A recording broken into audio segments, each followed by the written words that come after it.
Selamat sore, menjelang malam Ibu Bapak Saudara yang dikasihi Tuhan. Hari ini kita boleh jumpa lagi dalam persekutuan dengan Tuhan lewat kebaktian rumah tangga.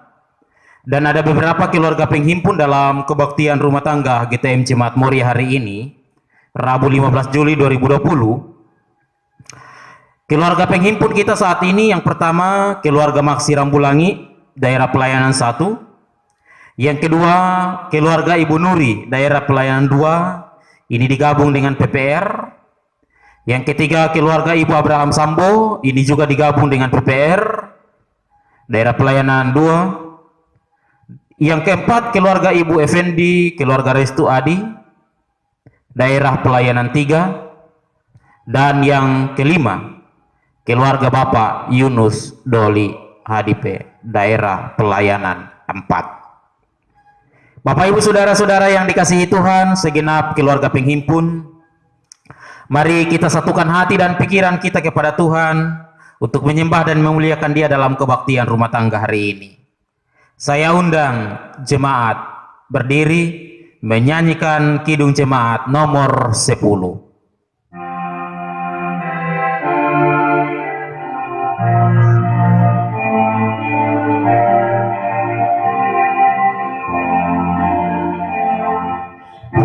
Pujilah Tuhan Sang Raja yang mulia, segenap hati dan jiwaku pujilah Dia. Datang berkah, berilah musikmu bergaung, angkatlah puji-pujian.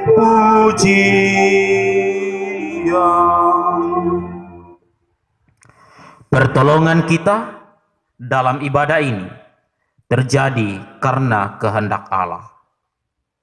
Turunlah kiranya damai sejahtera Allah kepada Yesus di dalam Yesus Kristus, kepada jemaat sekalian. Amin. Bapak Ibu Saudara-saudara yang dikasihi Tuhan, dalam syukur dan perkenanan Tuhan, mari kita bersama-sama kembali satu hati untuk memuliakan Tuhan. Silahkan jemaat duduk kembali dan kita membuka Kidung Jemaat 222. Kita akan menyanyikan Kidung Jemaat 222 bagian B.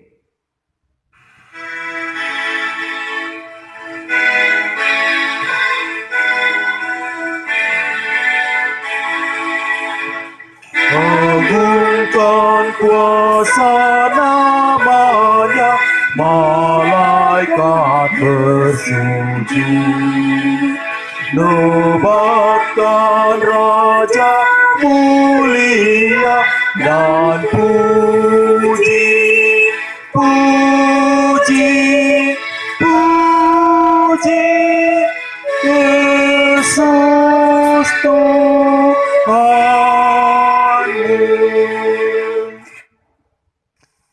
Kita akan bersama-sama membaca dan merenungkan firman Tuhan. Karena itu mari kita bersatu dalam doa. Kita berdoa. Terima kasih ya Allah, hari ini kami boleh bersekutu lagi dengan Dikau lewat media virtual hari ini. Kami akan bersama-sama membaca dan merenungkan firman-Mu. Kami mohon, bukalah akal hati dan pikiran kami, sehingga kami mengerti, kami memahami apa yang Tuhan inginkan dalam hidup ini. Berfirmanlah ya Yesus Kristus dalam terang hikmat Roh Kudus-Mu. Kami sudah siap. Amin. Jemaat yang dikasihi Tuhan, saya mengajak kita semua membuka bagian Alkitab yang sudah disiapkan dalam 2 Raja-Raja pasal 22. Kedua Raja-Raja pasal 22 ayat 8 sampai ayat 13. Saya bacakan untuk jemaat sekalian 2 Raja-Raja pasal 22 ayat 8 sampai 13, berbunyi sebagai berikut. Berkatalah imam besar Hilkia kepada Safan panitera itu, telah kutemukan kitab Taurat di rumah Tuhan. Lalu Hilkia memberikan kitab itu kepada Safan, dan Safan terus membacanya. Kemudian Safan panitera itu masuk menghadap raja, disampaikannya kabar tentang itu kepada raja. Hamba-hambamu ini telah mengambil seluruh uang yang terdapat di rumah Tuhan dan memberikannya ke tangan para pekerja yang diangkat mengawasi rumah itu. Safan panitera itu memberitahukan juga kepada raja, Imam Hilkia telah memberikan kitab kepadaku. Lalu Safan membacakannya di depan raja. Sesudah raja mendengar perkataan kitab Taurat itu, dikoyakkannya lah pakaiannya. Kemudian raja memberi perintah kepada Imam Hilkia, kepada Ahikam bin Safan, kepada Akbor bin Mika, kepada Safan panitera itu, dan kepada Asaya hamba raja, katanya, pergilah, mintalah petunjuk Tuhan bagiku, bagi rakyat, dan bagi seluruh Yehuda tentang perkataan kitab yang ditemukan itu. Sebab hebat kehangatan murka Tuhan yang bernyala-nyala terhadap kita, oleh karena nenek moyang kita tidak mendengarkan perkataan kitab ini dengan berbuat tepat seperti yang tertulis di dalamnya. Berbahagialah yang merenungkan firman-Nya siang dan malam, melakukannya dalam hidup sehari-hari. Amin. Saudara-saudara yang dikasihi oleh Tuhan kita Yesus Kristus, bacaan kita hari ini berbicara tentang salah seorang raja di Israel Selatan atau di Yehuda. Namanya adalah Yosia. Yosia, seorang raja di Israel Selatan yang menjadi raja pada usia yang masih sangat muda. Dalam usianya yang ke-8 tahun. Masih sangat muda, saudara-saudara, 8 tahun. Ayat 1 bisa kita baca. Dan Yosia, Raja Yosia, adalah dikatakan dalam bacaan kita ayat 2, raja yang benar di mata Tuhan, ia tidak menyimpang ke kanan dan ke kiri. Artinya, ia raja yang setia kepada Tuhan. Dua raja-raja menuliskan itu mengapa? Karena ayahnya, raja Israel sebelumnya, ayah Yosia sendiri yang bernama Amon, adalah raja yang jahat. Bahkan kakeknya yang juga adalah raja Israel sebelumnya, bernama Manasye, adalah juga seorang raja yang jahat. Jadi orang tua, ayah dan kakeknya Yosia, juga raja sebelumnya di Israel, adalah orang-orang yang jahat di mata Tuhan. Tetapi sangat berbeda dengan raja Yosia. Masih sangat muda, sangat belia. Dia diangkat menjadi seorang raja, dan ia hidup benar di mata Tuhan, tidak menyimpang ke kanan dan ke kiri. Ayat 2. Pada masa pemerintahan Raja Yosia, saudara-saudara, ia bertekad untuk membawa umat Israel kembali menyembah Tuhan. Yang sebelumnya, di raja-raja sebelumnya, ayahnya, kakeknya, umat Israel adalah penyembah berhala. Dan Yosia dalam masa pemerintahannya menghancurkan patung-patung dan atau mesbah-mesbah penyembahan berhala. Yosia kembali menuntun umat Tuhan untuk kembali menyembah Tuhan. Salah satu cara yang dilakukan oleh Yosia adalah ia mau memperbaiki rumah Tuhan, tempat peribadatan. Dalam upaya memperbaiki rumah Tuhan tersebut, karena sudah lama tidak dipakai, umat Israel sebelumnya menyembah di mesbah-mesbah penyembahan berhala, Yosia memerintahkan untuk memperbaiki kembali rumah Tuhan sehingga umat kembali menyembah Tuhan. Dan saat memperbaiki rumah Tuhan, ternyata pegawai-pegawai, atau boleh kita katakanlah bersama dengan imam-imam dan tukang-tukang yang bekerja, tentunya mereka menemukan kitab Taurat yang berisi firman Tuhan. Dan tentunya ketika mereka menemukan Taurat Tuhan, firman Tuhan, akan menjadi arah dan petunjuk bagi Yosia dalam menjalankan tugas pemerintahan selanjutnya di Israel selatan, di Yehuda.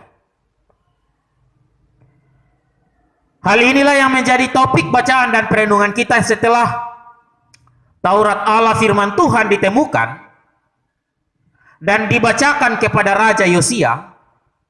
Apa yang dilakukan oleh Raja Yosia? Respon Raja Yosia setelah mendengar firman Tuhan yang dibacakan, Taurat Tuhan yang ditemukan di dalam rumah Tuhan yang sementara diperbaiki. Ayat 11, saudara-saudara, mengatakan, segera sesudah Raja atau Raja Yosia mendengar perkataan kitab Taurat itu, dikoyakkannyalah lah pakaiannya. Mengapa Yosia mengoyakkan pakaian setelah ia mendengar Taurat Tuhan dibacakan? Mengoyakkan pakaian biasanya ibu bapak adalah tanda bertobat atau berkabung. Bertobat, menyesal. Lalu apa yang disesali oleh Yosia? Mengapa Yosia bertobat? Bukankah ia orang benar? Bukankah ia orang yang tidak menyimpang ke kanan dan ke kiri?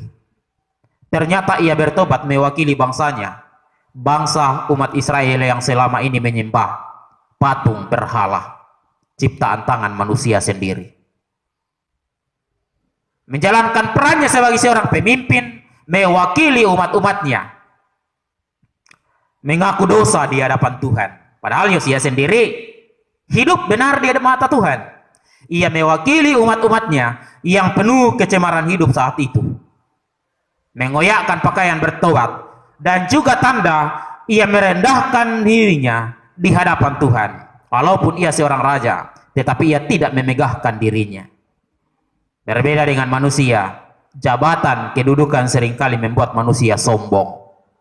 Bukan hanya sombong dengan sesamanya, tetapi terkadang juga menyombongkan diri di hadapan Tuhan.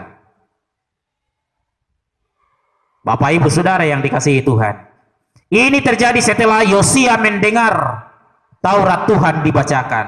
Artinya ada respon positif Yosia setelah membaca firman Tuhan, Taurat Tuhan, mendengar Taurat Tuhan dibacakan. Lalu apa artinya bagi kita, saudara-saudara?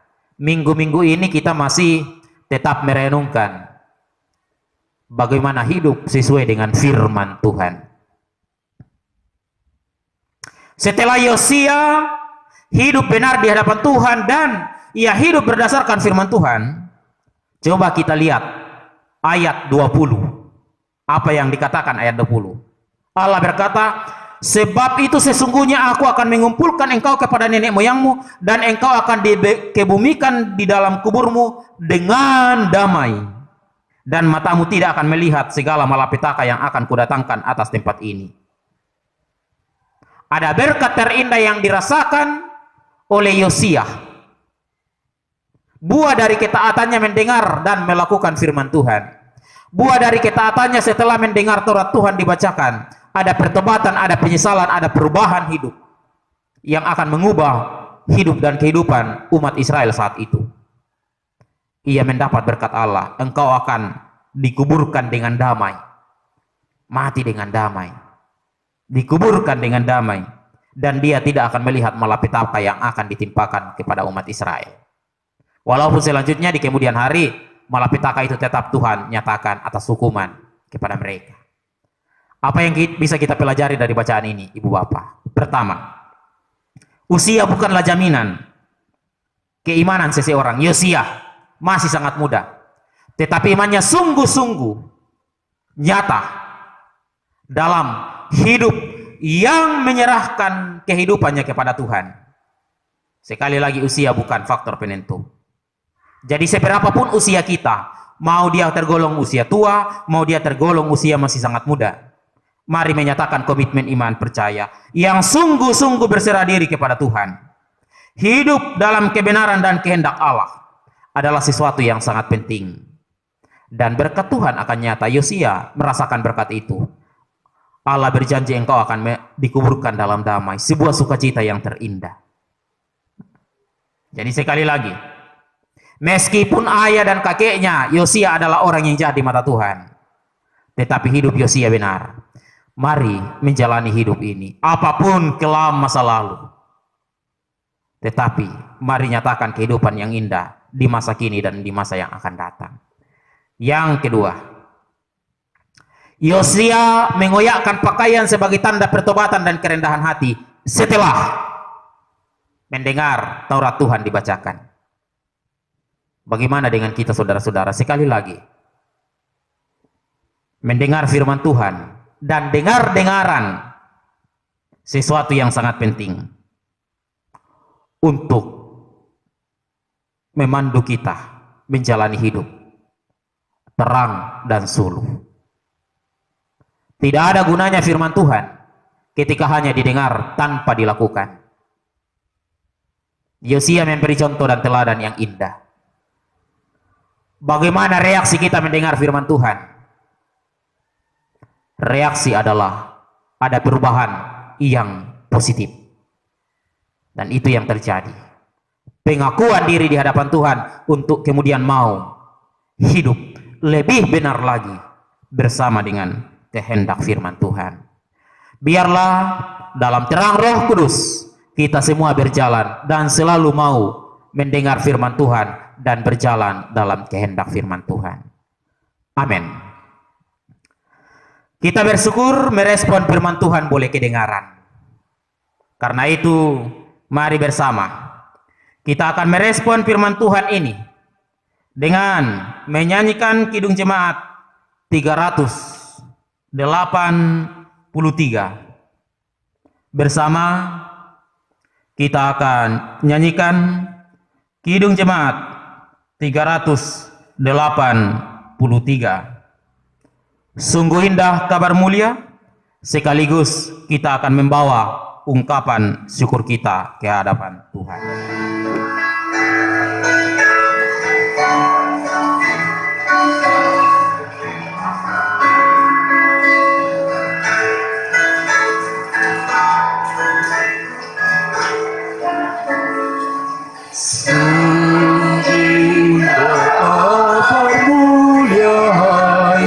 Percayalah, Yesus Kristus tak berubah selama-lamanya.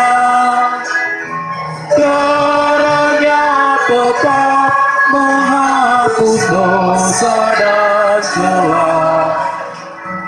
Dia hibur yang berduka, puji namanya.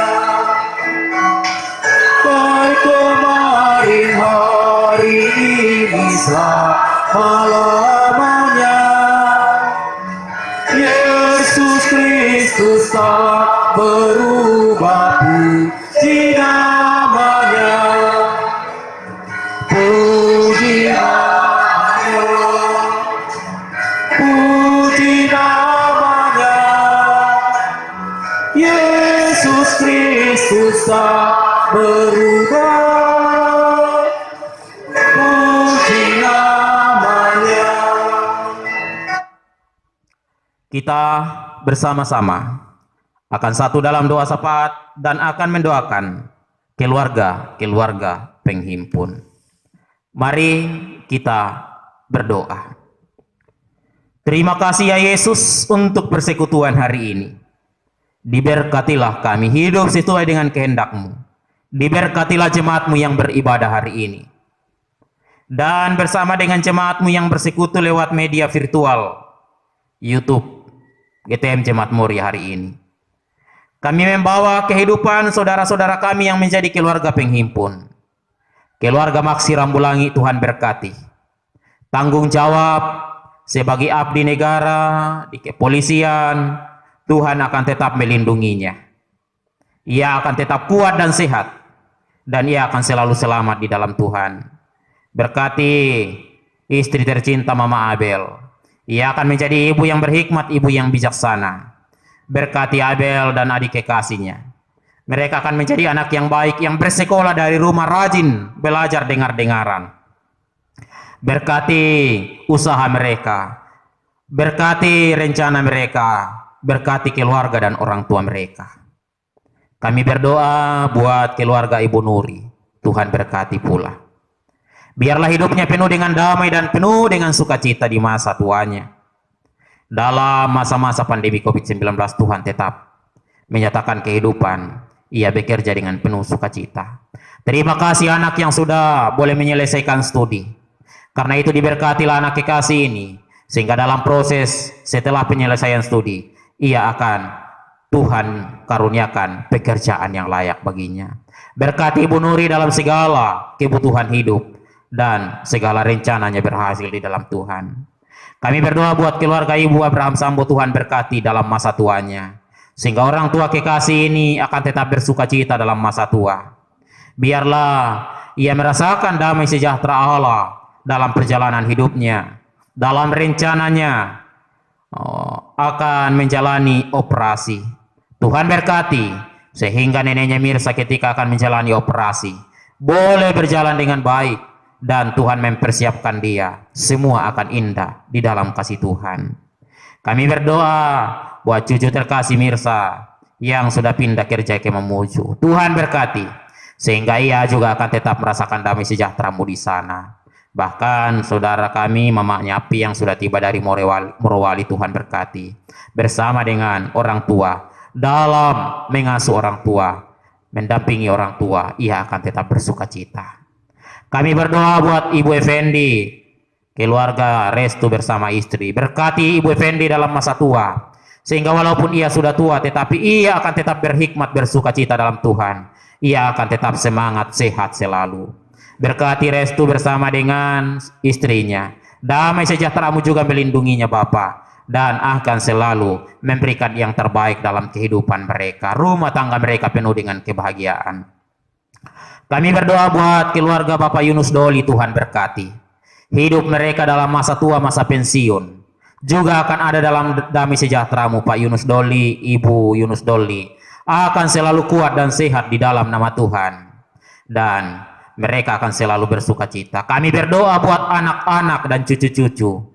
Anak-anak dalam tugas tanggung jawab sebagai abdi negara. Tuhan berkati. Sehingga sebagai abdi negara mereka akan menjalankan tugas tanggung jawab dengan penuh damai sukacita dan keselamatan dari Allah. Anak kekasih yang kemudian dipindah tugaskan ke salah satu tempat di Pulau Irian sana, Tuhan berkati. Istri terkasih ada di Kalimantan. Tuhan berkati mereka sehingga mereka di tempat kerja di sana akan juga bersukacita walaupun jarak memisahkan dengan istri karena tempat kerja, tetapi mereka akan tetap penuh kasih satu dengan yang lain. Berkati cucu-cucu dalam pertumbuhan. Berkati anak-anak Tuhan. Kelima keluarga penghimpun ini diberkati Allah di surga. Berkati persembahan syukur, berkati jemaat-Mu siang dan malam. Cukupkan kebutuhan hidup mereka. Bapa di surga, ini syukur dan harapan kami. Sempurnakanlah yang kami bawa, alaskan di dalam Yesus yang sudah mengajar doa Bapa kami bersama demikian. Bapa kami di surga, dikuduskan nama-Mu, datanglah kerajaan-Mu. Jadilah kehendak-Mu di bumi seperti di surga. Berikanlah kami hari ini makanan kami yang secukupnya. Dan ampuni kami akan kesalahan kami, seperti kami juga mengampuni orang yang bersalah kepada kami. Dan janganlah membawa kami ke dalam pencobaan, tetapi lepaskanlah kami dari penjahat. Karena Engkau yang punya kuasa dan kemuliaan sampai selama-lamanya. Amin. Untuk menerima berkat dari Tuhan, mari bersama saya undang kita kembali berdiri. Kita membuka nyanyian Kidung Jemaat 329. Tinggal sertaku, kawanku kudus. Hari telah senja, kita akan nyanyikan bersama untuk menerima berkat dari Tuhan.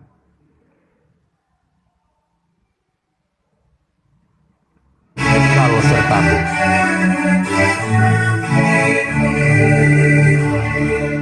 Tinggal sertaku, hari telah senja, gelap makin turun, Tuhan tinggallah, lain pertolongan tiada ku temui. Maha penolong tinggal sertaku. Arahkan hati dan pikiranmu saudara-saudara, dan terimalah berkat dari Tuhan. Damai sejahtera Allah di dalam Yesus dan Roh Kudus memberkati selalu keluarga penghimpun, keluarga Maksi Rambulangi, keluarga Ibu Nuri, keluarga Ibu Abraham Sambo, keluarga Ibu Effendi Restu Adi, keluarga Yunus Doli HDP. Semua akan dibimbing Tuhan dalam damai sejahtera dan akan memberkati jemaat menjalani hidup sekarang dan selamanya. Amin. Demikian ibadah kita hari ini saudara-saudara. Terima kasih kepada keluarga-keluarga penghimpun, Ibu Maksi Rambulangi, keluarga Maksi Rambulangi, keluarga Ibu Nuri, keluarga Ibu Abraham Sambo, keluarga Ibu Effendi, keluarga Bapak Yunus Doli. Terima kasih kepada jemaat yang beribadah. Tuhan Yesus memberkati kita semua. Amin.